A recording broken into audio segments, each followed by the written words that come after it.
Hi and welcome back. I'm the Scrawny Bandit, and today we're gonna have a look at this primary arm scope. It's LPVO. I grabbed that at the Black Friday sale, so we're gonna have a closer look. Gonna mount it onto the side mount. This is all going onto a VBB jack, 16 inch with 545. One of the reasons I got this particular scope, but yeah, let's get into it. So Primary Arms makes a ton of LPVOs. They have, I think, 3 series. Here in Europe, they're not that easy to get, but there are certain shops where you can find them.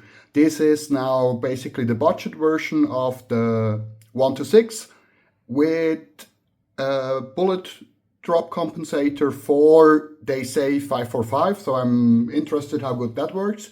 We're gonna test that. But yeah, it's considered one of the best budget scopes, so I'm gonna try that out. And as you can see, Primary Arms is making, I think, like 20 different versions of this scope. This is the Gen 3. You can find the Gen 4 as well, not with all reticles yet. So yeah, I grabbed the Gen 3 for a pretty good discount, and that's why I went with this one. So what are we replacing? We are replacing this Firefield 1-6 LPVO, which is basically a bargain bin cheap LPVO. You can see here it has all the quote-unquote gimmicks you need, like a illuminated reticle, like this one has as well, adjustable turrets, and turrets you can lock and put back to 0 and stuff like that. So it has all these gimmicks, but as you can see here, I'm not sure how good the video is going to show it. I'll put it somewhere up here. Yeah, it has a bullet drop compensator in the reticle, and it is a budget scope. So this was always a stand-in. The good thing is it comes with the chandelier mount, but me mounting it onto an AK, and I like my optics rather low. That's just how I personally prefer to shoot. So I threw that mount out and got some low mounts, and we're gonna have some medium rings for this here. So let's get it out of the box. Let's see.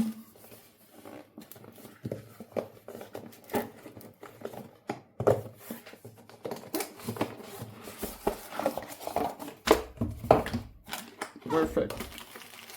Let's throw these out. So the Firefield scope is around $50 cheaper. Here in Europe, this is around 200 and this is around 400. So there's a steep price difference, and this one comes with the mount already in. So this is basically a full package you get here. And for the shooting I was doing, it was okay. So I'll be interested how much the price difference shows, or if even, because this comes, as you see, it's just a scope, no ring. You have to buy the ring separately. We got some cheap UTG rings. They did the job well so far, and yes, it's a nice, very well made but very bare bones scope. The magnification ring is stiff but can be moved fine. That's okay. So yeah, that's going to be interesting. I would say next is let's mount it, and then we're going to zero it and see how it does at the indoor range. So first things first, mounted the rifle in the vise, mounted the side mount onto the rifle, and now we're going to take off the old scope. Just get these side screws loose.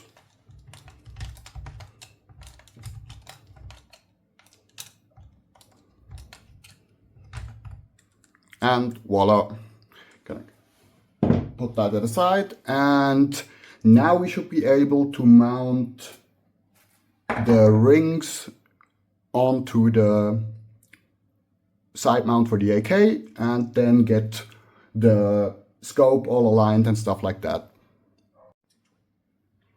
So first thing I did, you can mount scopes in like 100 different ways. This is just how I personally prefer to do it.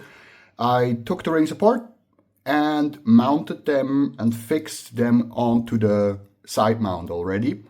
And then I put the scope on top of it, shouldered the rifle, and basically define this way where to put it to get the best for my eyes, best eye release. And then all you do, I marked it with the black. I'm not sure if you can even see that on the camera. I just slightly marked where these are supposed to go, and then all you have to do is line them up, double check on both sides, and then you can, for the first time, basically mount the caps. I prefer the caps with the flat tops. There are round top ones, there are flat top ones. Yeah, there are 100 different versions. I prefer flat tops just because it gives you a great second or third place to place your water bubble meter to make sure the scope is actually aligned correctly, which is going to be important afterwards. So after I've double checked and aligned them, I'm gonna screw these screws in lightly and just make sure everything sits before I then take them out again and add some Loctite. I did not Loctite the mounts onto the screws that mount onto the side mount itself, but the rings, yeah, this stuff needs to be secure, so it's kind of important you make sure that you Loctite those down.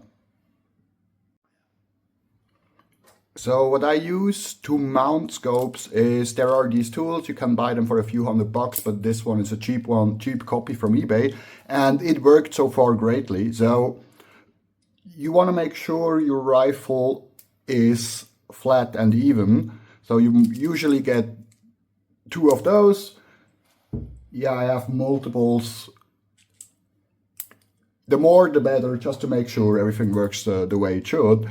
And basically having it being flat this way is important-ish, but not the most important part. So let's see if you can get it up a little bit.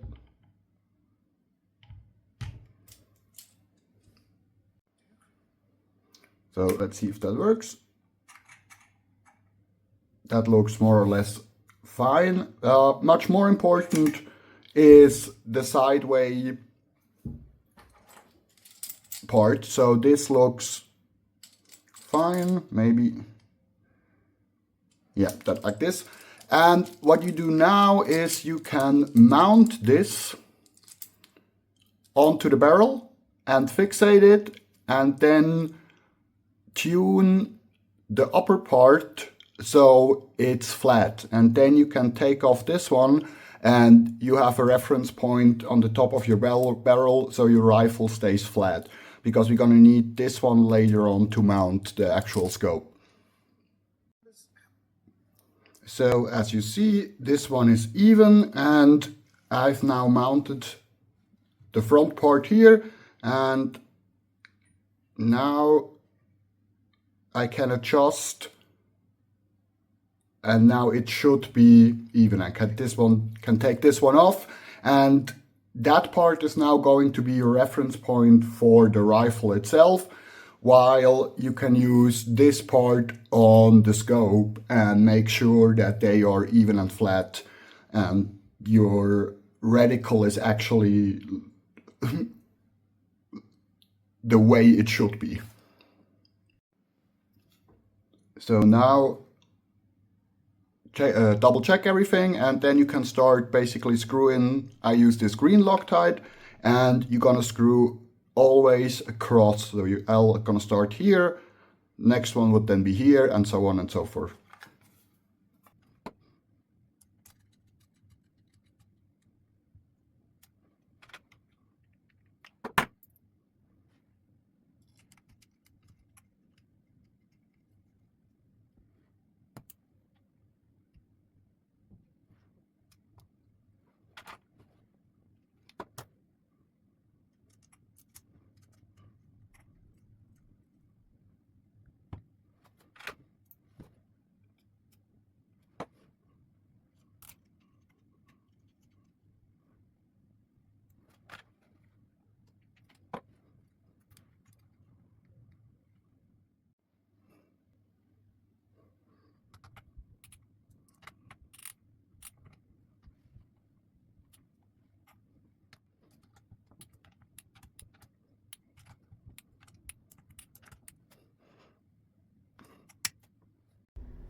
So we are back at the range now, and we're about to zero the new optic.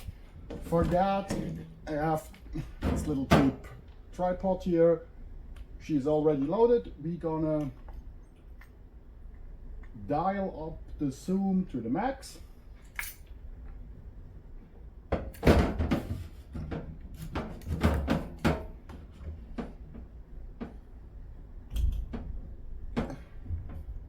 And I'll be shooting probably groups of 3 or 4.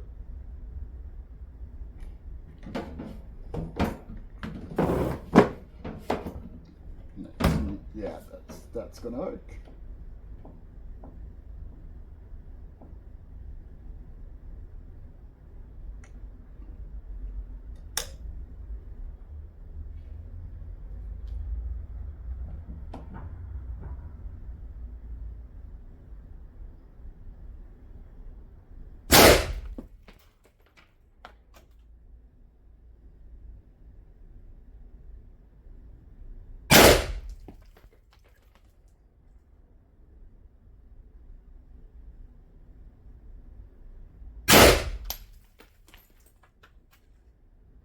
So that's the first 3. Let's go up front and see how it looks, and then we do some first adjustments. What it looks like, we are a little bit low and to the left, so first I'm going to correct the sideline. So first we're going to go right.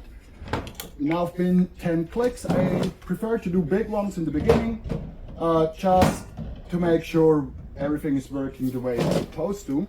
So let's see if that's good, or we are already overshooting now.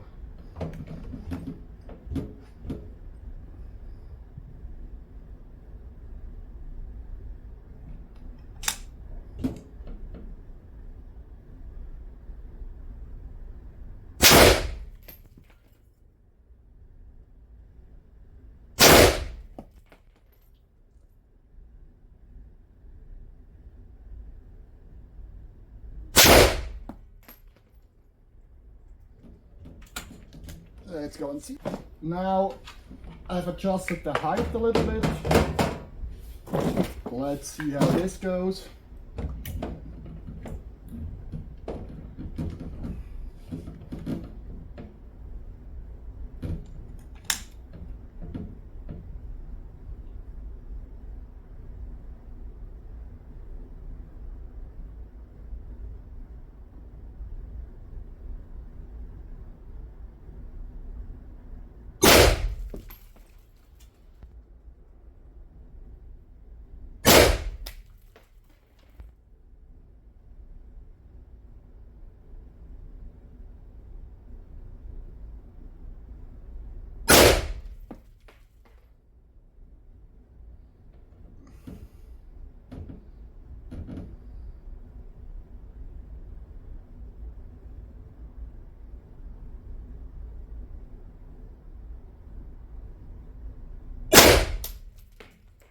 That was 4. I think the third one I pulled a little bit.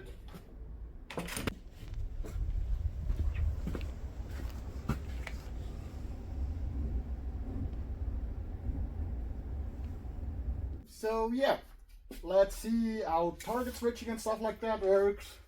Yeah, that's very nice.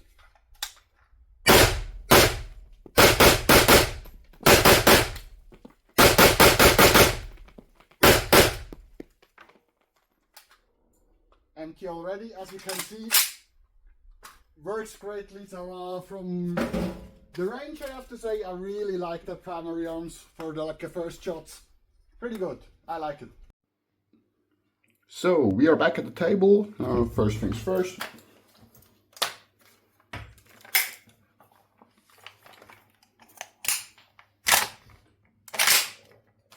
Gun is clear. So we were at the range, and yeah, my first impressions, I mean, I only took like 300 rounds or something through the rifle this range day. So there's still a lot to find out, but compared to the Firefield Strike Force, there's like no comparison. This is worlds better. The glass is much clearer. I'll try to blend it in here somewhere. If you compare the reticles, it's, yeah, I mean, the camera has some effect on it, but yeah, the primary arms takes the race by far. Meaning, for me now in Europe, even though it's almost $150 more, still worth it. In the States, let me get this a little bit more like this. In the States, the price difference I saw online is like 50 cheese plates or something like that. So for that price difference, there's like no discussion at all. I would go with the primary arms all day. I'm gonna try, again, I'm gonna run it pretty hard in the next few months, just try out and see what it can do and how it, especially the rings and stuff like that, how everything holds up. But yeah, overall, budget scope wise, from me, a total recommend. Again, the mounting techniques and stuff like that, that's just, and how I zeroed it, that's just how I do it. There's like no given rule to it. There's 100 different ways you can do it. I hope that helped, and if you liked the video, leave me a like, hit the subscribe, and hope to see you soon.